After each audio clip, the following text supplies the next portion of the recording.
As much as many people might be angry that Donald Trump didn't start World War III, there are some people who are still taking advantage of the cycle, sending out fake text messages telling people they've been chosen for the draft in what may be the stupidest news story I've ever seen, but I decided it'd be fun to read anyway.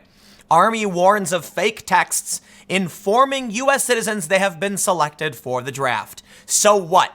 Somebody randomly sends text to random numbers saying you've been chosen for the draft? Who cares? Since when were prank phone calls and text messages relevant news? I don't know.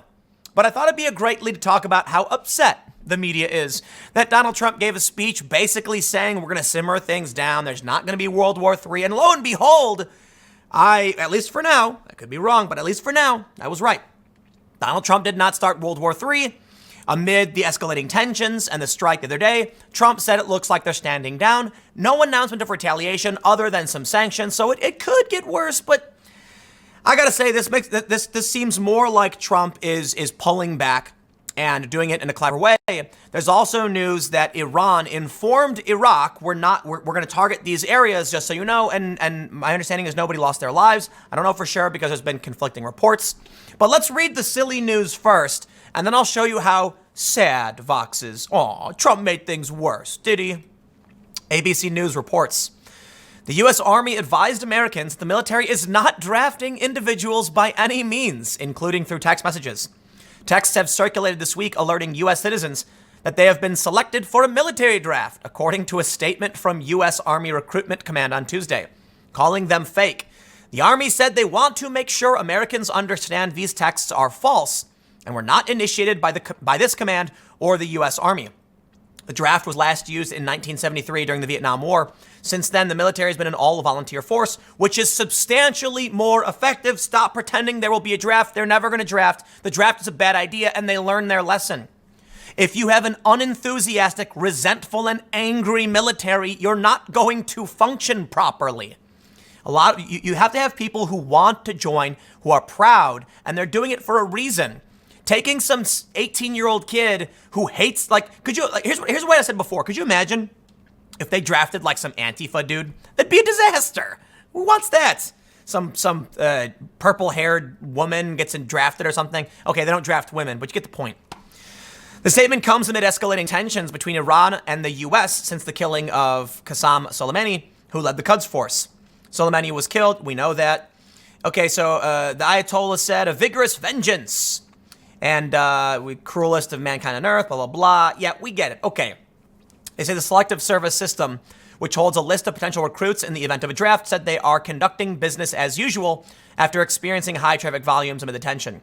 In the event that a national emergency necessitates a draft, Congress and the president would need to pass official legislation to authorize a draft, according to a statement on Facebook. Let me tell you something. If the draft was truly necessary, it would happen. But it's not truly necessary. We have what does the U.S. have? Like 1.2 million ground forces, but also we have like massive superior technology. You know when the draft is going to be necessary? It's going to be necessary when like Europe is invaded. Okay, like if Russia and China and Iran join forces and invade, you might see a draft. You really might. Right now, no, don't be silly, dude. Come on. We've been in the Middle East for how long? They've been targeting Iran for 40 years. This is all part of their silly plan. They've been working towards this for a long time. I'm not trying to be conspiratorial or anything like that, but come on. The invasion of Iraq and Afghanistan has been a long time coming. We know what the intention is. Iran, it's going back to 79. They're talking about it on TV. They've said it's been bad with Iran since then. And so this is where we are today. It's 40 years, 40 years. Well, apparently Vox isn't too happy that Trump gave a speech where he kind of walked things back. So I figure the funny draft thing would be an interesting launching point. But let's see why Vox thinks Trump made things worse. Now, I'll tell you why I think Vox is saying Trump made things worse. Because Vox has Trump derangement syndrome. Yes, Donald Trump didn't make things worse. He actually made things objectively better with his speech. Now, there's an argument it could still get worse. But what I mean to say is Trump could have come out and said, in response to this, we're going to respond with a strike in these areas, like he said he would do, and he didn't. Trump came out and said, basically, there's not going to be a hard military response, which is a pullback from the tit for tat that's been going on for the past month or so. I mean, going on for decades, but you get the point. Well, let's see with Vox, how Vox wants to justify their orange man bad click-through Great. Donald Trump had the opportunity of his presidency to stand at the White House lectern, look out on the country he leads, and declare to the world his victory over Iran after a deadly standoff. He blew that chance. What? Trump did the bare minimum. It's like, dude, they won't even give Trump 1 day. Not 1 day. Trump did the bare minimum in his Wednesday morning address, which was to recognize that Iran's weak attack on two American military sites in Iraq was a de-escalation.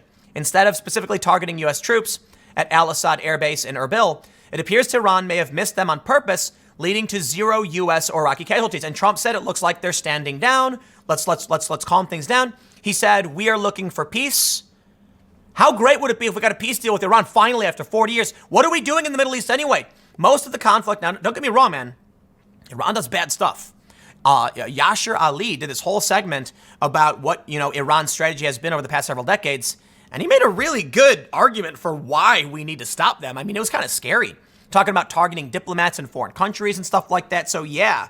And it was Obama, my understanding, who said this guy, Qasem Soleimani, was a terrorist. So, listen, if we could get peace, that'd be fantastic. And we should leave, and maybe that would lead to it. But a lot of people are concerned about the vacuum, that Russia and China would move in. And it's like, dude, how about we leave and just say, like, don't come? Or we dramatically reduce our presence and, keep minimal presence. But anyway, let's read more. Iran appears to be standing down, which is a good thing for all parties concerned and a very good thing for the world, Trump said. But then his remarks took a turn. He chose not to take the victory lap and use the occasion to boast about his diplomatic and military prowess. You know what, man? I'll give him one thing. He dragged Obama. He said the missiles they're firing, the funds they have were provided by the previous administration. And it's unfortunately true. Look, man, I'm not gonna play games and rag on Obama for the sake of ragging on Obama. Obama tried to appease Iran, and I think to a certain degree I can respect the plan. But to another degree, I can say it feels like it would have been obvious they're not going to abide by what you're hoping they will. Now, there was some celebration, there was some hope that there would be an agreement that what Obama was doing would actually help simmer things down. But in the end, it really doesn't. And I think the main problem that can't be resolved is that Iran hates Israel, period. There's nothing you're going to do about that.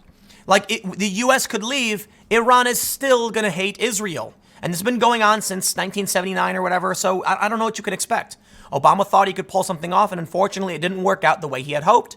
While I can respect the efforts at peace and stabilization, it didn't work. Now, I certainly don't think Trump is helping. Like, if Trump can pull off a peace deal, I'll eat crow or whatever the phrase is. Like, I'll accept my being wrong. But I think for the time being, we're still in hot water. And Trump is taking a hard approach. And it's bad for us in the long run. Now, look, Vox is complaining about Trump's statement. No, Trump's statement was pretty good. I can respect that. He could have responded with heavier tactics, with a tit for tat. He did not. Sanctions. If Iran comes in, okay, could Trump have done better? Well, absolutely. I think there could have been a better approach. But to act like Trump is making the situation worse is a silly attempt at generating clicks by playing the orange man bad narrative. We don't know what's going to happen. We don't know the correct course of action. Obama tried appeasement. It didn't work. Trump is trying a heavier hand. We're in hot water. Maybe it'll get better. I don't know. I don't like where things are at. But to act like what Trump just said was somehow making things worse is silly. Yesterday, things got bad. Okay? Missile strikes. A plane went down. We don't know why. Some people are speculating.